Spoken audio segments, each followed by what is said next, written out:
Hello everyone. In the previous video we have discussed the characters and the summary of this chapter. So now let's begin with the explanation of this chapter.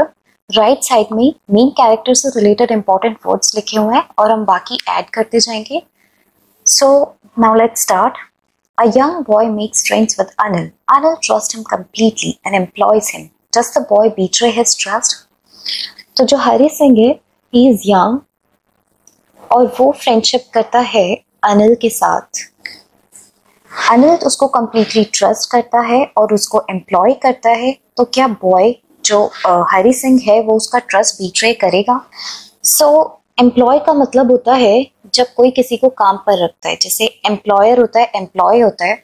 जब employer employ को काम पर रखता है और उसको पे करता है, दैट इज एम्प्लॉयज. तो यहाँ पर अनिल हरी सिंह को काम पर रखता है तो इसलिए एम्प्लॉय वर्ड यूज किया गया है. और बीट्रे का मतलब होता है धोखा देना. तो क्या जब अनिल हरी सिंह पे कंप्लीटली ट्रस्ट करता है तो क्या हरी सिंह उसको बीट्रे करेगा या फिर उसके साथ फ्रेंडशिप ही निभाएगा? I was still a thief when I met Anil, and though only 15, I was experienced and fairly successful him. तो ये जो I है ये नरेटर के लिए है, नरेटर ही हरी सिंह है. तो यहाँ पर बोल रहा है I was still a thief when I met Anil. जब हरी सिंह अनिल से मिला था, he was thief, वो एक चोर था, and he was 15 years. I was experienced and fairly successful hand. मतलब experienced in what? चोरी करने में. और fairly successful hand इसका मतलब होता है जब तुम किसी चीज में माहिर होते हो, master in something. Successful hand मतलब किसी चीज में बहुत ज्यादा सक्सेसफुल हो. और जो लाइक हरी सिंह यहाँ पर चोरी करने में सक्सेसफुल है तो stealing money is used for the Fairlie successful hand. Anil was watching a wrestling match when I approached him. तो जब हरी सिंह अनिल से पहली बार मिलता है तो वो उस टाइम पे रेसलिंग मैच देख रहा होता है. He was about 25, a tall, lean fellow, and he looks easygoing, kind, and simple enough for my purpose. तो अब यहाँ पे अनिल के कैरेक्टर के बारे में बताया गया है कि वो 25 इयर्स का है और इजी गोइंग का मतलब होता है जो किसी से भी घुल मिल जाता है. Calm, composed person, relaxed, helpful. So these are the words जो इजी गोइंग के लिए यूज होते हैं. और fellow like a tall lean fellow. The fellow is just a man, a person. तो एक टॉल पतला सा, easy going, kind, simple enough for my purpose. अब for easy, simple enough for my purpose इसलिए बोला है क्योंकि ऐसा हरी सिंह सोचता है कि जो बहुत ही काम पर्सन, इजी गोइंग, सबसे घुल मिल जाने वाले, उनको पटाना आसान है. I hadn't had much luck of late and thought I might be able to get into the young men's confidence. तो यहाँ पर नरेटर बोल रहे हैं, बिकॉज आई से स्टार्ट है, नरेटर बोल रहे हैं कि ज्यादा मतलब लक ऑफ लेट मतलब होता है ये हरी सिंह के लिए ही यूज किया गया है कि ज्यादा लक ऑफ लेट मतलब फेल्ड इन द पास्ट. कोई पहले कोई ज्यादा लक चला नहीं, किस्मत इतनी अच्छी नहीं थी. तो ये बोल रहा है ऐसा नहीं है कि मेरी किस्मत इतनी अच्छी थी नहीं थी. And thought I might be able to get into the young men's confidence कि इसको तो मैं कॉन्फिडेंस में लेकर आ ही सकता हूँ, इतना इजी गोइंग पर्सन है, इससे तो मैं चोरी आराम से कर सकता हूँ. You look a bit of wrestler yourself, I said. A little flattery help in making friends. तो यहाँ पर हरी सिंह अनिल को बोलता है कि you look a bit of wrestler yourself. तो थोड़े रेसलर टाइप दिखते हो. A bit मतलब होता है थोड़े से. A little bit a wrestler मतलब थोड़े बहुत रेसलर टाइप. तो क्योंकि वो उसको पता है कि अभी वो रेसलिंग मैच देख रहा है तो वो उसी तरह से उसको पटा सकता है. तो वो एक फ्लैटरी लाइन यूज करता है, you look a bit of wrestler yourself. Flattery क्या होता है? जब तुम किसी को फ्लैटन करने की कोशिश करते हो, किसी को प्रेज करते हो विदाउट इवन मीनिंग दैट, तो दैट इज फ्लैटरी. तो यहाँ पे एक फ्लैटरी लाइन यूज करता है कि तुम खुद रेसलर जैसे दिखते हो. तो यहाँ अनिल उसको क्या बोलता है? So do you, he replied, which put me of for a moment because at that time I was rather thin. Anil उसको वापस से यही बोलता है, हाँ तुम भी उस रेसलर जैसे ही दिखते हो. बट यहाँ पर वो थोड़ा सा पुट मी ऑफ, वो उसको डिस्करेज करता है. बिकॉज यहाँ वो डिस्करेज हो जाता है एक्चुअली, हरी सिंह खुद से डिस्करेज हो जाता है क्योंकि वो उस टाइम पर आई वॉज रादर थिन मतलब when he was young, when he was 15 years old, when he met Anil, वो थोड़ा पतला था. तो उसको लगता है कि मैं रेसलर टाइप तो बिल्कुल नहीं दिखता. Well, I said modestly, I do wrestle a bit. तो यहाँ पर वो थोड़ा सा अपना इंप्रेशन जमाने के लिए या फिर डिस्कशन को और कंटिन्यू करने के लिए वो बोलता है हाँ मैं भी थोड़ा बहुत रेसल एक्चुअली कर ही लेता हूँ। तो मॉडेस्टली मतलब होता है हम्बली पोलाइटली उस किसी चीज को बोलना। मॉडेस्टली में यहाँ पर modest is the word. Modest का मतलब one who is down to earth और humble person. What's your name? Anil Hari Singh से पूछता है कि तुम्हारा नाम क्या है। Hari Singh, I lied. I took a new name every month that keep me ahead of the police and my former employers. मतलब अभी तक जो हम आई नरेटर की तरह यूज कर रहे हैं, यहाँ नरेटर अपना नाम गलत बताते हैं। हरि सिंह बोलते हैं I took a new name every month और वो हर महीने अपना नाम चेंज करता है। ऑब्वियसली किस लिए चेंज करता होगा? ताकि वो पकड़ा ना जाए।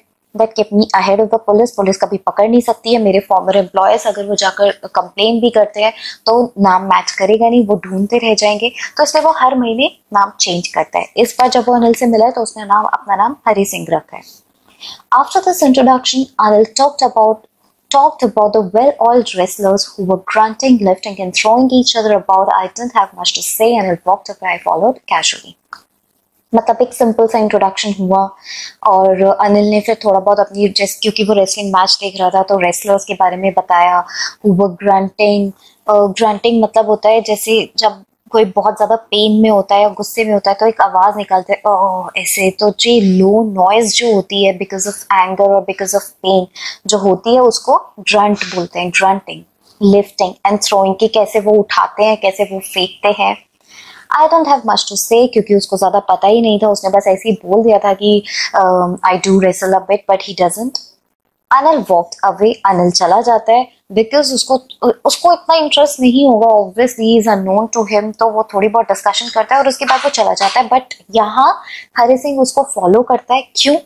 क्योंकि हरि सिंह जो है वो उसको अनिल को प्रेज करने की कोशिश कर रहा है, इसलिए वो उसको फ्लैटरी लाइंस बोलता है, उसको प्रेज करता है, उसको फॉलो करता है और झूठ भी बोलता है। ही लाइड कि दैट ही रेसल अ बेट और अभी और भी बहुत से झूठ बोलेगा। हेलो अगेन, वापस से उसको फॉलो करता है। I gave him my most appealing smile. I want to work for you, I said. तो यहाँ हरि सिंह अनिल को बोलता है कि मैं तुम्हारे लिए काम करना चाहता हूँ और एक बहुत ही अट्रैक्टिव सी, एक अपीलिंग सी, एक अट्रैक्टिव सी स्माइल देता है। जस्ट लाइक कि थोड़ा स्माइल करके शायद थोड़ा इम्प्रेस हो वो। तो तब वो बोलता है कि मैं तुम्हारे लिए काम करना चाहता हूँ। बट यहाँ अनिल उसको बोलता है that I can't pay you. तो मेरे लिए काम तो कर सकते हो but I can't pay you. I thought that over for a minute, perhaps I had misjudged my man. तो यहाँ हरि सिंह सोच रहे हैं कि मैं सोच रहा था कि ये थोड़ा अमीर होगा, थोड़ा रिच होगा तो मैं इससे चोरी कर सकूंगा। Now he saying that he can't even पे मी। तो उसे लगा कि शायद मैंने उसको मिसजज कर लिया है। तो मिसजज का मतलब होता है forming the wrong opinion about some person. जब तुम किसी के लिए गलत राय बना लेते हो उसको मिसजज बोलते हैं। उसको लगा था कि थोड़ा रिच है और now he is saying that he can't even पे मी। तो यहाँ नरेटर हरि सिंह अनिल से बोलता है कैन यू फीड मी? क्या तुम मुझे खाना दे सकते हो? Then he is asking can you cook? तो अनिल पूछता है क्या तुम खाना बना सकते हो? Yes I can cook. And now he is lying again because he doesn't know how to cook. If you can cook then maybe I can feed you. अगर तुम खाना बना सकते हो तो शायद मैं भी तुम्हें फीड कर सकता हूँ। He took me to his room over the Jamna sweet shop and told me I could sleep on the balcony. But the meal I cooked that night must have been terrible because Anil gave it to the stray dog. तो वो उसको कहाँ लेकर जाता है? एक Jamuna sweet shop पर लेकर जाता है जिसके ऊपर जो है अनिल का रूम है और अनिल के रूम के बाहर एक बालकनी है जहाँ पर वो हरि सिंह को रहने के लिए बोल देता है। ठीक है। और उस दिन हरि सिंह उसके लिए खाना बनाता है और वो इतना टेरेबल होता है। टेरेबल मतलब वेरी बैड, इतना बेकार होता है कि वो उसको एक स्ट्रे डॉग को दे देता है। स्ट्रे डॉग कौन होते हैं? वो डॉग्स जिनका कोई घर नहीं होता, dogs with no home, the one who has been separated with the family. तो जनरली हम अपनी गली में जो डॉग्स देखते हैं, जैसे कुछ डॉग्स होते हैं जो पेट होते हैं, तो उनकी फैमिली है, बट जो डॉग्स गली में घूमते हैं जनरली वो स्ट्रे डॉग्स होते हैं। तो वो इतना बेकार खाना बनाता है कि वो गली के स्ट्रे डॉग्स को दे देता है and told me to be off, और वो बोलता है अब तुम जाओ, हो गया तुम्हारा, तुमसे नहीं हो पाएगा। But I just hung around smiling and my most appealing when he couldn't help laughing. तो वो तब भी आसपास घूमता रहता है और उसको लगता है अगर मैं एक अट्रैक्टिव से क्यूट से स्माइल अगर उसको दूंगा उसको, तो वो पिघल जाएगा कहीं ना कहीं, और यही चीज़ होती है। अनिल को पता लग गया that he can't cook, he was lying but he couldn't help laughing. वो तब भी हंसता है कि चलो कोई नहीं। Later he patted me on the head and said never mind. Okay, तो पेटेड का मतलब होता है थपथपाना, मतलब कि वो उसके सर पर ऐसे थपथपाता है कि चलो कोई नहीं, एंड सेड नेवर माइंड, कोई बात नहीं। He would teach me to cook, वो उसको सिखाएगा खाना बनाना। मतलब अनिल ने जिस चीज़ के लिए हरी सिंह को रखा है उसके बाद भी वो बोलता है कि चलो कोई नहीं, मैं तुम्हें खाना बनाना सिखाऊंगा। तो इससे पता लगता है कि वो कितना डाउन टू अर्थ इंसान है। और apart from that Hari Singh तब भी उससे झूठ पे झूठ बोले जा रहा है।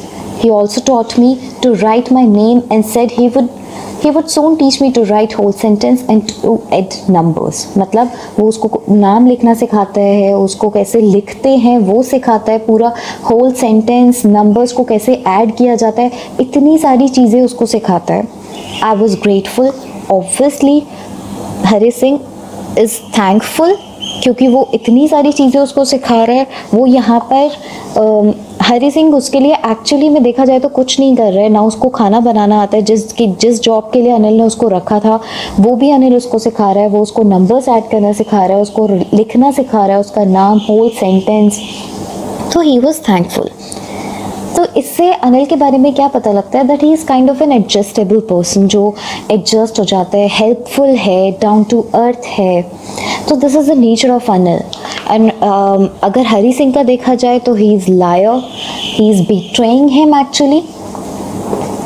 I knew that once I could write like an educated man, there would be no limit to what I could achieve. तो ये चीज़ हरी सिंह को भी पता है, importance of an education, because he is saying कि उसको भी पता है कि एक चोर को भी ये चीज़ पता है कि अगर वो एजुकेट हो गया तो there will be no limit he can achieve with his education. वो कहीं ज़्यादा अर्न कर सकता है जितना वो अभी चोरी करता है। बट इस सेंटेंस से हमें पता लग रहा है कि he is kind of selfish as well, क्योंकि यहाँ वो सिर्फ अपने बारे में सोच रहा है। It was quite pleasant working for Anil, मतलब उसे अनिल के साथ काम करना अच्छा लग रहा था। I made the tea in the morning, वो सुबह सुबह उसके लिए चाय बनाता था। And then would take my time buying the day supplies, food लेकर आता था उसके लिए। डे सप्लाइज का मतलब होता है कि जो दिन की सप्लाईज, मतलब फूड एक तरीके से कि राशन जो उसको चाहिए खाना बनाने के लिए। Usually making a profit of about ₹1 और 2। थोड़ा बहुत वो चोरी भी करता था, ₹1 और समथिंग की हर एक दिन में। I think he knew I made a little money this way but he didn't seem to mind. So this is important. यहाँ पर जो हरी सिंह है वो अनिल को चीट किए जा रहा है, वो उसको खाना बनाना नहीं आता। अनिल यहाँ पर उसको लिखना सिखा रहा है। Apart from that Hari Singh जब भी उसके लिए डे सप्लाईज लेकर आता था तो वो उसमें से भी ₹1 की चोरी कर लेता था। और अनिल को ये चीज़, शायद ऐसा हरी सिंह को लगता था कि अनिल को ये चीज़ पता है, बट फिर भी वो उसको कुछ बोलता नहीं था। He didn't seem to mind. Anil made money by fits and starts. तो फिट्स एंड स्टार्ट्स का मतलब क्या होता है? Something that stops and starts again. It's a phrase. So एक रेगुलर सोर्स ऑफ इनकम ना होना। He would borrow 1 week and lend the next. तो वो 1 वीक बोरो करता था और नेक्स्ट वीक उसको लेंड कर देता था, मतलब एक रेगुलर सोर्स ऑफ इनकम उसकी नहीं थी। He kept worrying about his next cheque but as soon as he arrived he would go out and celebrate। तो इस लाइन से पता लगता है that he is kind of a lively person, because जैसे ही उसके मनी अराइव होता था तभी वो अपने फ्रेंड्स के साथ सेलिब्रेट करने के लिए निकल जाता था। It seems he wrote for magazines, a queer way to make a living। Queer का मतलब होता है एक स्ट्रेंज वे, अजीब तरीका। तो हरी सिंह को लगता था कि ये बहुत ही अजीब तरीका है लिविंग का, बिकॉज एक रेगुलर सोर्स ऑफ इनकम तो होनी चाहिए। और ही जनरली राइट फॉर मैगजीन्स। तो इससे हमें पता लगता है that he is a writer जो मैगजीन्स के लिए लिखता है। One evening he came home with a small bundle of notes saying he had just sold a book to publisher. तो एक शाम को जब वो आता है तो वो बताता है कि उसकी जो बुक है वो पब्लिश हो गई है और वो बंडल ऑफ नोट्स के साथ आता है. At night I saw him tuck the money under the mattress. तो अभी हरी सिंह बता रहे हैं कि मैंने देखा कि उसने ये जो अपने पैसे हैं ये मैट्रेस के अंदर रखे हैं. तो टक द मनी का मतलब क्या होता है? किसी जगह पर पैसे रखना, और जनरली किसी छोटी जगह पर, जैसे हम वॉलेट में पैसे रखते हैं या फिर जैसे मैट्रेस के नीचे पैसे रखना. तो वो देखता है कि उसने अपने पैसे मैट्रेस के नीचे रखे हैं. I had been working for Anil for almost a month and apart from cheating on the shopping had not done anything in my line of work. तो ये बोल रहा है कि मुझे 1 महीना हो गया है उसके साथ काम करते हुए, लेकिन मैंने अभी तक कुछ भी चोरी नहीं की है. बट ये जो मैं 1 रुपीज़ की चोरी करता हूँ उसके अलावा और कुछ नहीं किया है. और लाइन ऑफ वर्क का मतलब होता है work which you do to earn money. Like यहाँ पर जो हरी सिंह काम करता है to earn money, that is stealing. तो वो अपने इस काम को लाइन ऑफ वर्क बोल रहा है. This is also a phrase. I had every opportunity for doing so. Anil had given me a key to the door and I could come and go as I pleased. तो just see कि अनिल उस पर कितना trust करता है कि उसने अपनी डोर की की भी उसको दी हुई थी कि जब उसको आना है वो तब जा सकता है. और हरी सिंह उसका फ़ायदा उठाने की कोशिश कर रहा है कि मैं इससे चोरी कर सकता हूँ बड़े आराम से. He was the most trusting person I have ever met. और ये हरी सिंह भी एक्सेप्ट करता है कि जो अनिल है वो सबसे ज़्यादा ट्रस्टिंग पर्सन है. And that is why it was so difficult to rob him. Because अगर कोई तुम पर ट्रस्ट नहीं करता है तो you can easily rob that person. Like जैसे ये जो next line है which is important. It's easy to rob a greedy man because he can afford to be robbed, but it's difficult to rob a careless man. Sometimes he doesn't even notice he has been robbed. तो ये बोल रहा है कि एक greedy मतलब होता है लालची, कि एक लालची इंसान को रॉब करना is quite easy compare to a careless man, क्योंकि उसमें इतना फन नहीं है कि उसको पता भी नहीं लगेगा कि उसके कितने पैसे चोरी हुए हैं, उसे इतना ज़्यादा फर्क भी नहीं पड़ेगा. एक लालची इंसान को ज़्यादा फर्क पड़ता है. Well, it's time I did some real work. I told myself I'm out of practice. तो मतलब मैंने अभी तक, मुझे 1 month हो गया उसके साथ काम करते करते. मैंने चोरी की है लेकिन सिर्फ 1 रुपीज़ की चोरी की है, मैंने ज़्यादा कुछ चोरी नहीं किया है. तो let's do it. And if I don't take the money, he will only waste on his friends. After all, he doesn't even pay me. तो यहाँ he is being selfish again because he is saying that he doesn't even pay me. But वो ये भूल जाता है कि उसने उसे काम पर रखा हुआ है, उसको सोने की जगह दे रहा है बालकनी में, और अपार्ट फ्रॉम ऑल दैट वो उसको स्टडीज़ में भी हेल्प कर रहा है. And after that he is saying that he doesn't even pay me and he will waste it on his friends. I hope you have understood the whole video. If you have any doubts, just write it down at the comment section. Do like and subscribe and share my channel, and also press this bell icon so that you can get the notification for another video.